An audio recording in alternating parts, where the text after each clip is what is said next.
નમસ્કાર મિત્રો, આજના તાજા સમાચારોની અંદર આપ સૌ મિત્રોનું હાર્દિક સ્વાગત છે. ને આજના તાજા સમાચાર વિશે વાત કરવામાં આવે તો વર્ષે મળશે 42,000ની સહાય. જે ખેડૂતો આ બે યોજના જેમ કે પીએમ કિસાન યોજના અને પીએમ માનધન યોજના રજીસ્ટ્રેશન કરાવેલું હશે તો તેવા ખેડૂતોના ખાતામાં વર્ષે 42,000 રૂપિયા ઘરે બેઠા બેઠા આવશે. ને સરકાર પીએમ કિસાન યોજના અંતર્ગત દર વર્ષે 66,000 રૂપિયા ખેડૂતોના ખાતામાં નાખે છે. ત્યારે કિસાન યોજના લાભાર્થીઓને જો કે પીએમ માનધન યોજના ફોર્મ ભરે છે તો તેમને 60 વર્ષની ઉંમર પછી દર વર્ષે 36,000 રૂપિયા મળશે. આ બંને યોજના થઈને ખેડૂતોને બેઠા બેઠા 42,000 રૂપિયા ખાતામાં સ્માર્ટ મીટર 9 લાખ રૂપિયા બિલ આવ્યું છે. એટલે કે સ્માર્ટ મીટરના કારણે વધારે બિલ આવવાનું હોવાના લોકો આરોપ લગાવી રહ્યા છે. તેવા આગમન પેટ્રોલ નાખે તેવા એક સમાચાર સામે આવે છે મિત્રો. એટલે કે વડોદરાના ગૌરવ વિસ્તાર રહેતા એક વ્યક્તિ 9,24,254 રૂપિયા બિલ મેસેજ આવ્યું છે.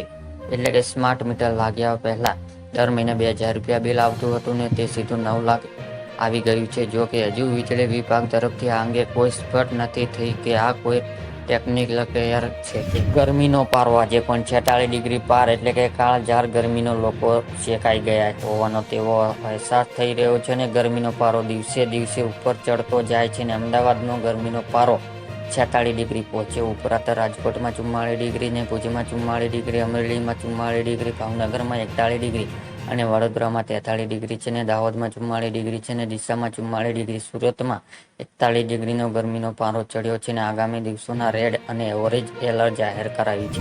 1 જૂનથી બદલાશે 5 મોટા ફેરફાર. એટલે કે વર્ષ જૂન મહિનાની શરૂ થવાનો વધુ દિવસ બાકી નથી, જેના કારણે દેશમાં દર મહિને પહેલી તારીખ આવવાના ઘણા નવા નિયમો અપડેટ કરવામાં આવે છે, જેને સીધી અસર સામાન્ય લોકો જીવ પર પડશે. ને એવા ઘણા નિયમો છે જેને માત્ર લોકોને રોજિંદા જીવન અસર કરે છે, પરંતુ પૈસા સંબંધિત નિયમો લોકોના ઘરના ખર્ચ પણ વધારો કરે છે.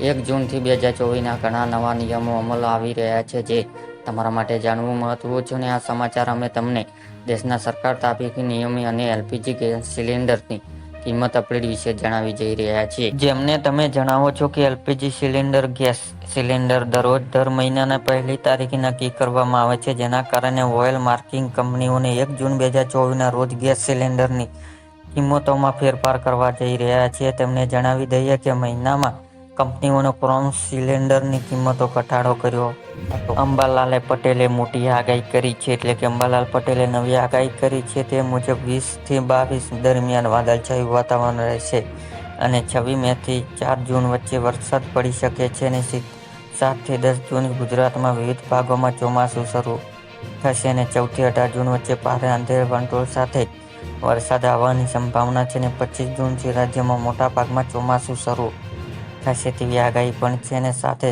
17 મેથી ગરમી વધશે અને 25 સુધી મધ્યમ ગુજરાત 45 ડિગ્રી તાપમાન રહી શકે છે. સ્માર્ટ મીટર મામલે સુતરફેણ બેઠક. એટલે કે આખા વડોદરામાં સ્માર્ટ મીટર મામલાનો ખૂબ જ ગરમાયો છે. અને લોકો સ્માર્ટ મીટર બાદ વધુ લાઇટ બિલ આવવાનું હોવાની ફરિયાદ કરી રહ્યા છે. અને આવા માહોલ વચ્ચે રાજકીય ગરમાવો પણ જોવા મળી રહ્યો છે મિત્રો. એટલે કે આજે સ્માર્ટ મીટર મામલે ઉચ્ચ મંત્રી કનુભાઈ અધ્યક્ષના ગાંધીનગર ખાતે બેઠક મળી છે. અને બેઠકમાં મુખ્ય સચિવ રાજકુમાર તથા ઉદ્યોગ સચિવ તથા અધિકારીઓ હાજરી રહ્યા છે. અને સરકાર સ્માર્ટ મીટર મામલે નવો નિર્ણય લઈ શકે છે.